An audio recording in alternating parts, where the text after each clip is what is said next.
Thank you.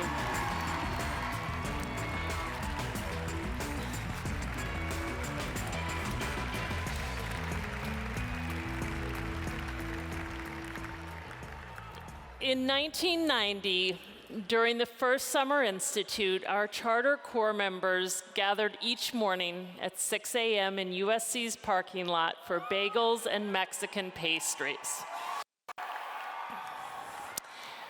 Few of us imagined then that 25 years later, we would be here today celebrating our community of 50,000 alumni and corps members.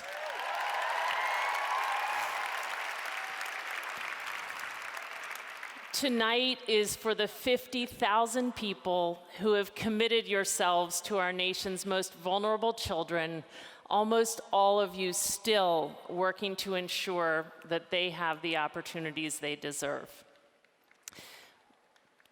We come from many different backgrounds and bring different experiences and different perspectives, and this is such a strength. By disagreeing, struggling, and wrestling with how to do better by our children, we become stronger. 25 years in, though, there are many questions within our community and outside of it about whether we're really making any progress. A couple of years ago, Elisa, who you'll hear from in a bit, and I visited Oakland and brought together a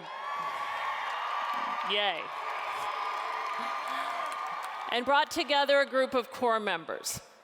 We went around the circle, and each of them told us about their schools and classes.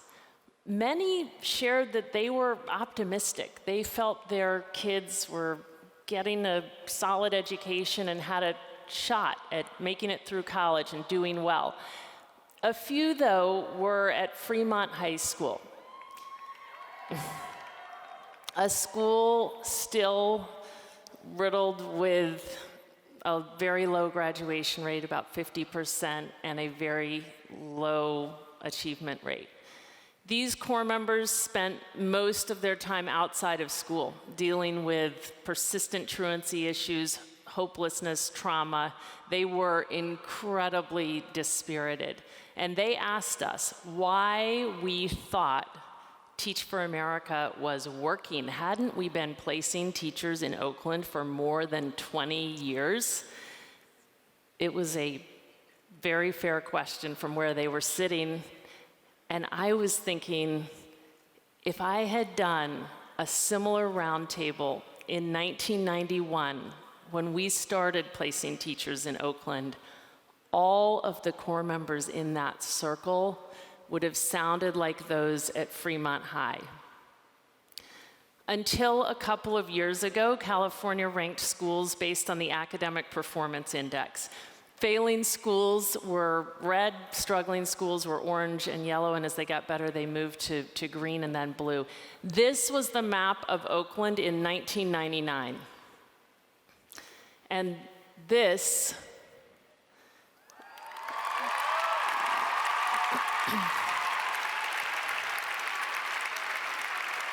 was the map in 2013.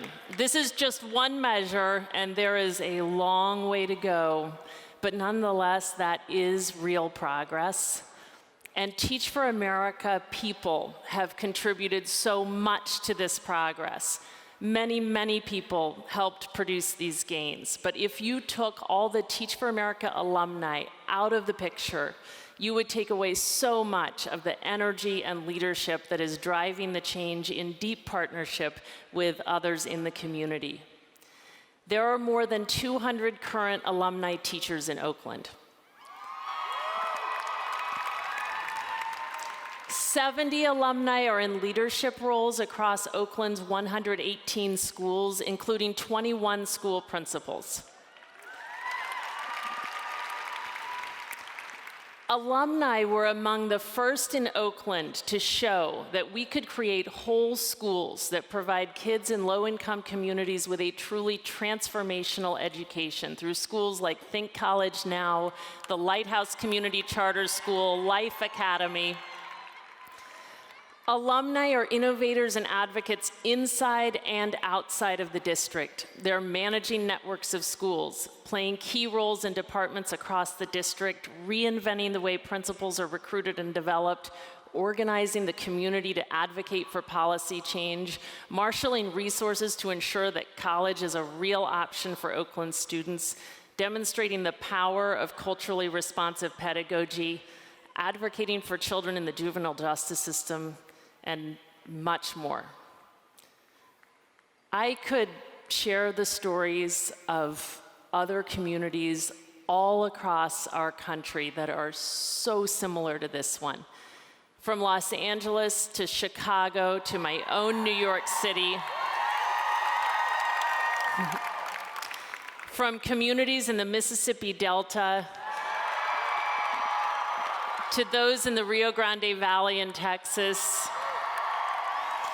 In dozens and dozens of places, Teach for America people are contributing to substantial progress, even as so much remains to be done. At the same time, we are learning a lot. We are learning more about the kind of education that truly empowers our children, one that goes far beyond academic skills. We're learning just how complex it is to meet the needs of our students and about the nature of the changes inside and outside of schools that we need to see. We're learning, perhaps most importantly, about what it looks like to truly partner with the parents, students, educators, and advocates in our communities so that change is big and sustainable. And now, we have the potential to learn so much more quickly because we have not only a national platform for learning and sharing, but a global platform.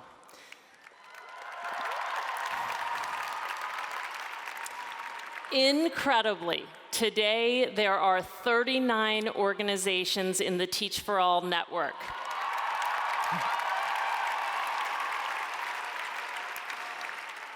These organizations are channeling the energy of their nation's most promising leaders towards expanding opportunity for their most marginalized children, and we are going to move so much faster now that all of us can learn from each other. We live in an era that values quick fixes, an era where a technological innovation can change the way we communicate overnight. But this problem that we're addressing doesn't lend itself to quick fixes. Many were working on the massive racial and economic injustices that hold our nation's children back long before we came on the scene, and there was never a chance that we were going to solve them overnight. Success will require bold, urgent, sustained efforts, mistakes, and steps backwards, and a whole lot of learning. I have come to think of this work of ours as the long game.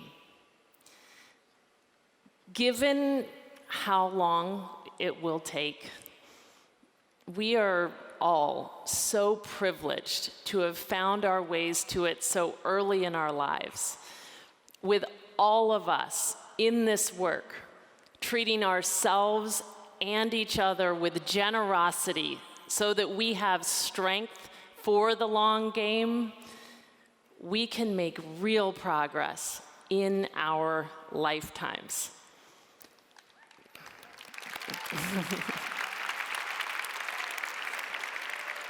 Thank you. I can't wait to see where the next 25 years take us. Thank you.